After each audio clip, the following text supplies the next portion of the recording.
Congress party के वरिष्ठ पदाधिकारी व निष्ठावान कार्यकर्ता नरेंद्र जिचकार के नेतृत्व में 15 जनवरी 2024 को नागपुर के संविधान चौक से जन आशीर्वाद यात्रा की शुरुआत की गई। यह यात्रा 15 जनवरी से 15 फरवरी तक चलेगी और इस यात्रा को समर्थन देने पहुंचे सावनेर के आमदार सुनील केदार व उन्होंने संविधान चौक स्थित डॉक्टर बाबा साहेब आम्बेडकर की प्रतिमा को माल्यार्पण कर इस यात्रा को हरी झंडी दिखाई। साथ ही नरेंद्र जिचकार को उनके बड़े भाई व पूर्व नगर सेवक किशोर जिचकार ने भी भरपूर समर्थन दिया व सभी से इस यात्रा में जुड़ने की अपील की। ऐसे ही कांग्रेस पार्टी के वरिष्ठ नेता पूर्व खासदार गेव आवारी और वरिष्ठ पदाधिकारी अशोक धवन ने भी इस यात्रा को भरपूर समर्थन दिया। आइए देखते हैं नागपुर समाचार लाइव न्यूज़ की यह खास रिपोर्ट।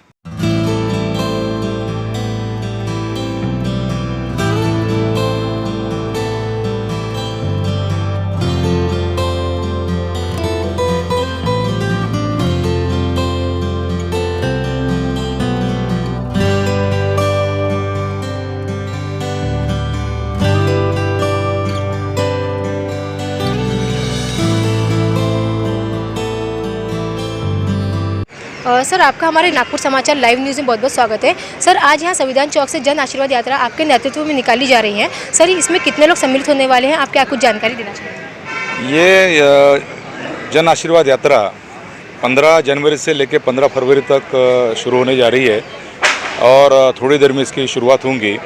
और ये यात्रा एक वार्ड निहाय और प्रभाग विहाय ये चौकट की गई है।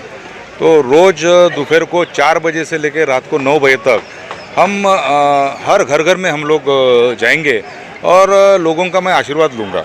और आज आप देख रहे हैं कि 2 साल से नागपुर म्यूनसिपल कॉरपोरेशन के चुनाव किसी कारण से हो नहीं रहे। लोगों के जो रोज़ दरार के जो उनके जो तकलीफ़ें रहती, जो उनके प्रश्न रहते, उसके बारे में भी जानकारी लेंगे और वो उनके जो समस्या है उसका कैसा निराकरण कर सकते हैं वो भी हम लोग देखेंगे। तो सर, आपको लगता है कहीं ना कहीं जैसे आपकी पार्टी से आपको बर्खास्त किया गया है, तो जिस तरह से आप जन जन जाएंगे और आशीर्वाद लेंगे तो इससे आपको क्या कुछ लाभ मिलेगा? हाँ, निश्चित। मैं कैसा है कि आप देखो, कल 14 जनवरी से मणिपुर से मुंबई राहुल जी ने एक भारत जोड़ो न्याय यात्रा शुरू की। लोगों को न्याय दिलाने का काम कर रहे हैं। हमारी जो पार्टी है लोकशाही को मानने वाली पार्टी है, पर हमारे यहाँ कुछ ऐसे लोग हैं जो लोकशाही को मानते नहीं, अपनी दबंगगिरी से वो दबाव से अपना पद कायम करना चाहते। 12 अक्टूबर का जो महाकाकर भवन में जो सभा हुई, वो सभा में उदयपुर नवसंकल्प शिविर का एक ठहराव था जिसमें एक व्यक्ति एक पद या एक व्यक्ति 5 साल के ऊपर अगर कोई किसका कार्यकाल होता तो उसको बदलने की बात थी। पर वो ठहराव पे जब चर्चा नहीं हुई और बिना चर्चा के उसमें वो मीटिंग समाप्त हो गया, ऐसा जब ऐलान किया तो मैं वहाँ पे खड़ा रहा ये बात करने के लिए कि उस पर चर्चा क्यों नहीं कर रहे। तो मुझ पर हमला किया गया। हमला करने के बाद कैसा मैं उसमें से बचा और ये हमारे पूरे नेताओं के सामने हुआ। पर 5 दिन के बाद उनको नोटिस आने के बजाय मेरे को जब नोटिस आती है और मेरे को 6 साल से अगर पार्टी से निष्कासित किया जाता है तो कहीं ना कहीं मुझे ऐसा लगता है कि मेरे पे बहुत बड़ा अन्याय हुआ है। ये बात भी मैं घर घर में जाके लोगों को मैं बताऊंगा और इस जो मेरे पे जो अन्याय हुआ वो मैं अवगत करूंगा ताकि बड़े हमारे नेता है वो मेरे को न्याय दें। क्योंकि इस पे ऑल इंडिया डिसिप्लिनरी कमेटी की जो हमारी कमेटी है, जिसके AK अंतनी साहब जिसके अध्यक्ष है, वो वहाँ पे मैंने अपील किया है और मुझे निश्चित भरोसा है कि मुझ पे जो कार्रवाई की, जो राजकीय हेतु से सुड़बुद्धि से की, वो फिर से वापस लेके सचिव ये पद पे मेरे को फिर से कार्य करेंगे, ऐसा मेरे को पूरा विश्वास है। सर, जैसे कहीं ना कहीं हम देख रहे हैं 2024 में लोकसभा चुनाव है, तो ऐसे में आपके जैसे एक पदाधिकारी को कांग्रेस से हटाना ये कहीं ना कहीं नुकसानदेह भी हो सकता है ना? मेरा यही कहना है कि मेरे को चुनाव के पहले जो आदमी, जो कार्यकर्ता 25,000 जिसके बहुजन विचार मंच के मेंबर्स है, 22,000 उसने उसमें से कांग्रेस पार्टी से जोड़ा, उसको लोकसभा के पहले निकालना, ये कांग्रेस का इसमें फ़ायदा होने वाला है या नुकसान होने वाला है? तो ये जो उन्होंने जो कार्रवाई की, ये पॉलिटिकल एक विंडिक्टिव माइंड से की। मुझे ऐसा लगता है कि मेरे को इसमें न्याय मिलेगा। हमारे दोनों ही चॅनल से बात करने के लिए आपका बहुत बहुत धन्यवाद। Thank you very much. धन्यवाद। मनापासून शुभेच्छा। काळाची गरज लक्षात घेता त्यांनी चांगला उपक्रम त्या ठिकाणी सुरू केला। या उपक्रमाच्या माध्यमातून ह्या नवीन पिढी जी जनरेशन आहे त्यांना आपल्या विचारामध्ये आणि पुढच्या येणाऱ्या सगळ्या विषयावर फार मोठ्या क्लॅरिटी येईल आणि त्यासाठी त्या नवीन पिढीच्या क्लॅरिटीसाठी आखलेल्या उपक्रमाला अत्यंत त्या ठिकाणी जेवढी स्तुती करावी त्या स्तुतीला त्या ठिकाणी शब्द अपुरे आहे एवढंच या ठिकाणी म्हणतो. अन्याय झालाय त्यांच्यावर काय म्हणाल? अन्याय झाला आहे गोष्ट तेवढी खरीच आहे आणि अन्यायासोबत लढलं पाहिजे हे माझ्या स्वतःच्या भूमिकेत मी स्पष्ट केलं आहे. लढू आणि जिंकू आम्ही त्याच्यामध्ये. लोकशाहीला अत्यंत महत्त्वाचा विषय आहे. या देशातील लोकशाही जिवंत ठेवायची असेल तर जनयात्रा केल्या पाहिजे, लोकांपर्यंत विषय नेले पाहिजे. अलीकडच्या काळामध्ये प्रसारमाध्यमाच्या माध्यमातून जी भूमिका अगोदरच्या काळात होती ती स्वतःच्या काळापर्यंत ती भूमिका पाहायला मिळत नाही, हे दुर्भाग्य आहे. पण मग अशा वेळेस लोकांपर्यंत जाऊन विषय मांडणं आणि ह्या देशातील लोकशाही आबाद ठेवणं हे या देशातल्या प्रत्येक माणसाचा कर्तव्याचा भाग आहे आणि तो आम्ही सगळेजण पार पाडतो आहे. नरेंद्र जिचकार के ऊपर और निष्ठावान कार्यकर्ता पार्टी ने जो कार्रवाई की है उनके ऊपर वो उचित है क्या? बिल्कुल नहीं है उचित. उसके बारे में हम जहाँ भी जाने का अपनी बात रखने जरूर रखेंगे और अन्याय से हम लड़ाई जीत लेंगे. निवडणुकीच्या काळातच असं झालेलं आहे की निष्ठावान कार्यकर्त्यांना अशा पद्धतीने काढण्यात आलं 6 वर्षाकरिता. किती हा विषय पार्टीच्या अंतर्गत असल्यामुळे माध्यमाच्या माध्यमातून खूप बोलणं योग्य होणार नाही. पण पार्टीच्या अध्यामध्ये अंतर्गत न्याय मिळेल असा माझा विश्वास आहे. तुम्ही त्यांच्यासोबत आहात का? 100% पहिले होतो ना आता इन पुढे आहे. हम जनता को वो ये बोलना चाहिए कि इस देश की जो डेमोक्रेसी है ये डेमोक्रेसी के सही मायने में चीज़ समझ लेना चाहिए और डेमोक्रेसी को ज़िंदा रखने के लिए हर किसी ने अपना फ़र्ज़ निभाना चाहिए. बाकी कांग्रेस की भी नहीं है, बहुत आप यहाँ पर आए हो है, क्या कहेंगे? कांग्रेस विचारधारा से होना चाहिए आदमी. सिर्फ कांग्रेस के झंडे के नीचे खड़े रहने से कांग्रेस वाला होता है ऐसा मैं मानने वाला से नहीं. कांग्रेस विचारधारा से आदमी होना चाहिए तो ही तो कांग्रेस वाला. या जन आशीर्वाद यात्रेबद्दल काय म्हणणार?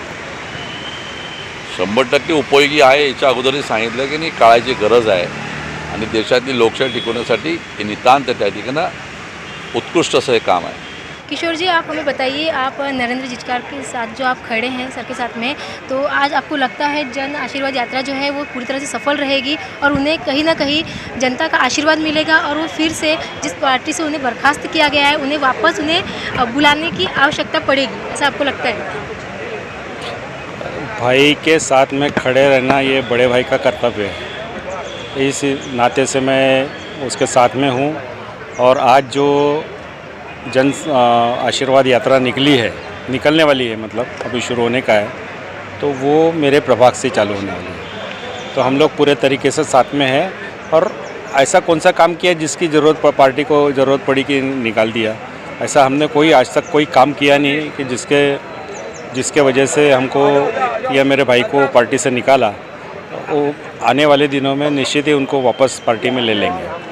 आने वाले समय में अभी जैसे हम देख रहे हैं लोकसभा चुनाव है और ऐसे में इतने अच्छे पदाधिकारी को बाहर मतलब बर्खास्त करना ये कहीं ना कहीं कांग्रेस पार्टी की एक बहुत बड़ी भूल साबित हो सकती है, आपको लगता है? ये भूल तो 100% है. मुझे ऐसा लग रहा है कि इसमें जो षड्यंत्र है वो शायद कहीं ना कहीं किसी से हाथ मिला के किया हुआ षड्यंत्र है और इसकी हमें बहुत पहले से हमको आशंका थी. बिना वजह निकालना, वजह कुछ हो सकती है तो निकाले तो आदमी को मालूम पड़ता है, और बिना वजह निकालना ये इसके पीछे में 100% किसी न किसी का षड्यंत्र है. सर, आपको ऐसा क्यों लगता है इसके पीछे षड्यंत्र है और आप क्या उनका नाम बताना चाहेंगे कि कौन इसके पीछे हो सकता है कि ऐसे इतने अच्छे पदाधिकारी को बर्खास्त करवा दिया? काफ़ी लोग हो सकते हैं, मैं नाम किसी का लेना नहीं चाहता क्योंकि ये भी कहा कि आपको पहले से शक था. हमको पहले से शक था कि कोई ना कोई कारण निकाल के 100% इस पर कार्रवाई करेंगे, क्योंकि जो अच्छा काम करता वो उसको अप्रिशिएट करने के बजाय उसका विरोध करना हमारे यहाँ की नागपुर की परंपरा है. पश्चिम नागपुर में जिचकार परिवार का आज से पिछले 25-30 सालों से दबदबा रहा है.